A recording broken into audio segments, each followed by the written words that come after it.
What's going on, everybody? LK here, back at it again with another video, and today some more Granblue Fantasy Versus for you. So I've been posting lobby matches for this game recently. When the game dropped, I posted like a couple of guides. I have a how to fight fairy guide that I definitely recommend if you are new to the game. She's kind of pretty hard to play against if you don't know what to do. So now I want to put out some more guides for this game, Granblue Fantasy Versus. I really actually enjoy this game. It's probably my actual favorite fighting game to play right now, and I hope, even if you don't play the game, that you learn something that you could apply to other games, because I actually think there's a lot you can get from this game that you can apply to other games. So today specifically, we're going to be talking about something that applies basically across the cast, which is how to attack people and how to defend people. And specifically, we will be talking about throws. As usual, if you like the videos I'm putting out, and especially if you want me to put out more Granblue content, please like this video or subscribe to the channel if you already have not. It does help the channel to grow, and I would really appreciate it. Thank you so much. So, when you play Granblue, after a little while, once you get used to the system mechanics, you quickly realize that high-low mix-up is not very strong in this game. There's basically only two characters that really get to take advantage of it, and then left-right is not so strong. I'm referring to cross-ups here, because you have the guard button available. So quickly, poke and throw becomes a really important part of the game. Now, what I'm going to do in this video is just show you all the different types of techs that you can do, how to defend against throw, and just explain the pros and cons of using each one. And then at the end, I'll tell you what I personally do and add a couple of extra notes about a couple of the techs. So first, let's start with stand tech. So stand tech is basically teching with the throw button. So when you tech immediately, it will look like this. When you tech with a delay tech, it will look like that. So before getting into the other techs, this is pretty important. The tech window, so when someone throws you, is split into two parts. The first half is that fast tech, where you push them off right away and you're even. And the second is a slower tech, where the attacker does 500 damage to you and they are plus 24, so they have a lot of advantage to work with. So while when you're starting the game, you want to use the fast tech, and you will probably use the fast tech, in the long term, there are very specific types of situations where you would actually pick stand tech. For the most part, stand tech is really weak because it loses to a ton of things. At a basic level, one of the worst things you could get hit by in this game is something like this. Normally, you can't get comboed off of overheads. It requires pretty specific situations to follow up, but on counter hit, characters can get really fat combos, especially if they have full bar for super or the SSBA, the Awakening Super. Not only that, but if they do an airtight block swing into low, then your stand tech will also get blown up. And if they just frame trap normally, your stand tech will again get hit. So what type of situations is stand tech used for then? One is here mid-screen, for example. Let's say Gran is doing pressure like this. So a way you can get him off you actually is to stand tech here. You could choose to stand tech, and it will grab him before he jabs you again. Another is in the case of if they are looping pressure with throws. So the thing is, if you late tech, and you can kind of react and tech late, the attacker will have the advantage and you will take a little bit of damage. So if you want to directly end the situation without guessing with mash or a reversal, stand tech is another option. Some characters don't have reversals they could use to challenge situations like this very well. So stand tech is a pretty good option here. If not a big risk, but at least you have to understand that you're taking a big risk there. So if stand teching is so risky, then what kind of things can we do to reduce the risk of our techs? We can option select our throw techs with other stuff. This game has a bunch. What I mean by option select, of course, is inputting an action that would beat one option, and also teching a throw, which would beat the throw tech. So let's start with option select overhead throw tech. For starters, if he tries to throw me, I will get an overhead. But if he does anything else, I'll also get an overhead. Sometimes I'll hit him, sometimes I will get hit, airborne. And of course, if I tech late, I'll get a late throw tech. So this one is pretty good. It's pretty commonly used. The main thing, of course, is if they tech a throw, if they try to throw you, then you will overhead and counter hit them. That's very nice. You get a nice little combo, get out of the corner. If you delay tech with it, then again, you'll just late tech and it sucks. Like, you take a little bit of damage, but it's generally not that bad. The main downside is, of course, if they frame trap you, then you are going to melt. So next we'll use the dodge throw tech. So you can throw tech throws with spot dodge and roll. So if they try to overhead you, you'll either get this or this, depending on which way you use to tech. Again, the option is to press guard and either forward or back, depending what you want to do, and input a throw tech at the same time. If they throw you, the timing is a little tricky. This is one you definitely have to use on reaction, so you get the late throw tech specifically. If you do it right, it should look like that. So a nice benefit of this is, depending on your timing, you will just block frame traps, or you might dodge them like that. Whether or not it's your turn, you know, it's going to vary depending on the move. You'll have to react depending on the situation, but that's there. The main thing about these option selects, although, are that if they do something into airtight low, you're definitely going to get hit like that. Or if they wait, then you'll be very vulnerable and they'll be able to punish you. If you use it too quickly, then you'll get your spot dodge and they could throw your spot dodge or roll. So timing is really crucial on this. So next is mash tech, right? Abare tech, mash tech, whatever you want to call it.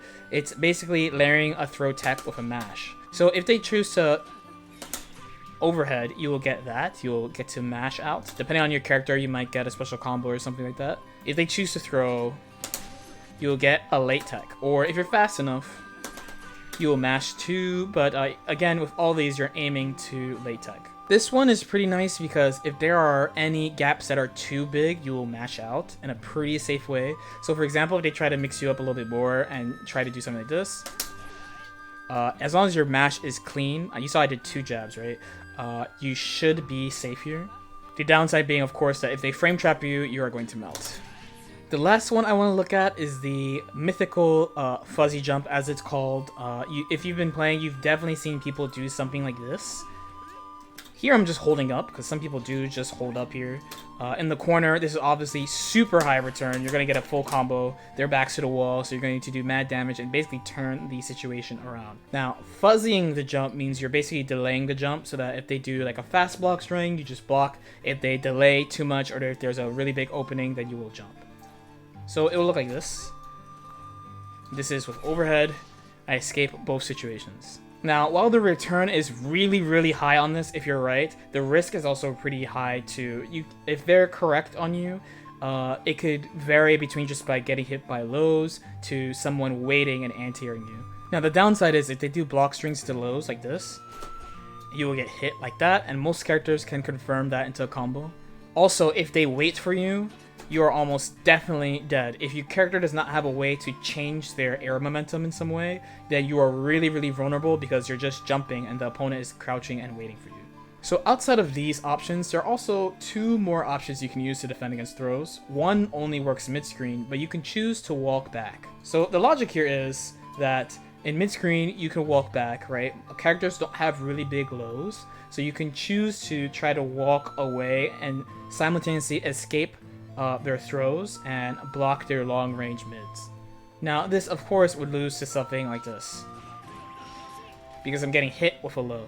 And lastly, if you have a reversal of some kind, you could just do it. If you have a DP of some sort or a super that you can do, you could just do it. You'll beat attacking and throws at the same time, but if they wait for your reversal, then you're going to melt. So with all that out of the way, those are basically all the main options you have available to you. What do I personally do? What do I personally recommend? Of course, it will depend a lot on the situation and character you're facing, but I have a core group of options that I like to use to defend against throws. So for starters, I'm really partial to the mash tech over the dodge or rolls, mostly because that if they wait for you, then you get to take your turn. So if they throw you, you get the late tech. If they try overhead or something, you get to combo into super, combo into whatever special move, whatever you want. And if they wait, then I get to take my turn and I get plus frames, or I at least get to work my way out of the corner. So here specifically, they would have to frame trap me, knowing that I'm delaying my mash as if it was a throw tech. Of course, I'm Catalina, so I also like to just DP. Since I have the option and it's fast, they can't cover it by doing some other type of string, like jabs only to cover my DP. They have to sit there and wait specifically, which opens up my mashing option. I am an anime player too, so I'm partial to using fuzzy jump. Again, the return is really high as well, but you just have to be kind of careful when you use it, because if they wait for you, then again, you're going to die. Now, there's one last piece of advice I could give you as far as throws. Again, as far as these defensive options I talked about before, you basically have to build out a plan for yourself. For example, again, like I have Catalina, so I have a fast DP, so I could choose to DP. But if you play, say, Fairy or Charlotta or like Beelzebub, your DP is slow. So when you DP, it's actually a bigger risk because they could cover the string with their jabs. So just keep that in mind. But there's another thing where, honestly, this throw that you're taking here is only 1500 damage, and the return of them being correct on like how you take a throw is really high. So for instance here, right, I don't know the exact number, both Awakening Super, this could get pretty close to 7,000 or even a little bit higher than that, right? So if you have the life, why not sometimes choose to just block and take the throw? You're only taking 1500. It's not that bad, and if you have an actual reversal available, then it's okay to see how your opponent likes to set up offense and stuff like that. Being disciplined in these situations and just taking the direct context and not always trying to tech the throw will actually help you in the long run, because again, it's not like they can force high lows, like unseeable high lows on you like Guilty Gear or Dragon Ball. They're essentially trying to condition you, working with context and seeing how you like to defend to set up their offense. Now, you might think, okay, that's cool if you have a fast DP, if you play like Gran or Jita or Catalina, but if I play a character like Metara or Ladiva, for example, who don't have fast reversals and they don't have fast buttons? Well, the bad news is your defense is much more difficult than a character that has Dragon Punch. For example, people can keep up offense like this much more instead of picking wait because they don't have a reversal to wait for. Since you don't have one and your buttons are slow, they can keep this type of jab, be in your face for an ambiguous amount of time, and then pick continue offense or throw more. When you're playing against this, either you need to make really hard blind choices against the throw offense to try to get out of the corner and try to get back to mid-screen. A character like Metara, if she gets a chance to escape, has the hop at least to get out of the corner, which is kind of hard to work around. Characters who have slow buttons and no reversals like Metara have another type of throw situation that is actually pretty rough. And this is something where you might have to stand tech or pick something like holding up to get out of. So here, this situation is really rough because she doesn't have buttons to mash out with. So in this instance, you can hear my buttons, you can kind of see the move coming out too, but it does not matter.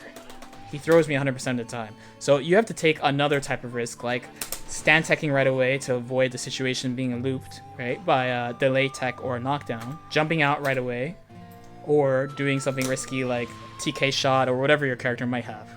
And as you might have guessed, this loses to immediate low and stuff like that. So try to keep situations like this in mind when you're building your plans on how to defend these situations.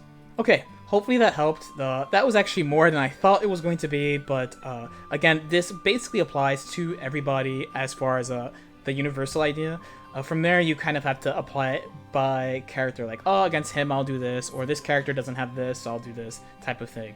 Again, I have my personal recommendations in this video about how I like to defend throws, but not everyone has the same choices. Like, they don't choose the same way of teching throws. It does depend on your character a little bit, whether or not you have a reversal, how good is your jump floaty or not, how fast are your buttons, stuff like that. So keep that in mind. If you have any questions, feel free to leave them in the comment section below. Like and subscribe if you feel like it, and I'll see you next time. Peace out.